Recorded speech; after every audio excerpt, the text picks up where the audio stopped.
the biggest indicator they're seriously considering something is Vladimir Putin himself. He moved his big old super expensive yacht from Germany. Apparently the yacht sailed out to sea. And the only reason I could see Putin being worried about a yacht being in Germany is if he's worried about sanctions and the yacht being seized. So either he's playing 4D chess or he's really worried about that yacht being seized as part of some sort of a sanction. So I think the potential is good. Should they decide to conduct military action, they most certainly could. Wow. That's the first I was hearing about it, by the way. How big of the yacht that he has. Check it out. It's a great yacht, apparently.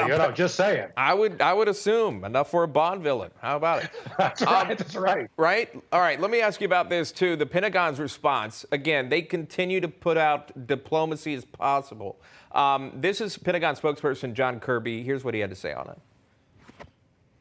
We believe there's still time and space for diplomacy. We still believe that there's headspace with Mr. Putin that can be operated inside of. We still believe that he hasn't made a final decision.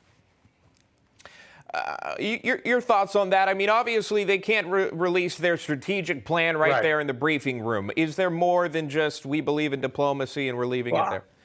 I know, John, I feel his pain. Look, there's no room left. The room that exists is that Putin has made specific demands that they're not willing to give it. That's the only diplomatic option left. Putin wants, in writing, assurances that the United States and NATO will not further incur towards Russia. That's it. He wants something regarding Ukraine, saying that NATO will not be willing to admit Ukraine. He wants other assurances relating to the Baltic states. That's what he wants. So if he doesn't get those, Sean, the chances are very good he's going to take action. I think it is very much binary at this point. Either he gets one thing or he does something else.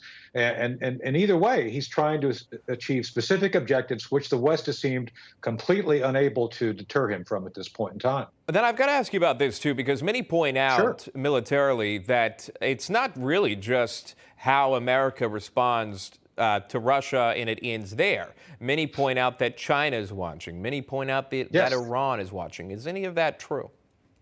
Absolutely. Look, Putin and Xi actually made a big public announcement last week of cooperation.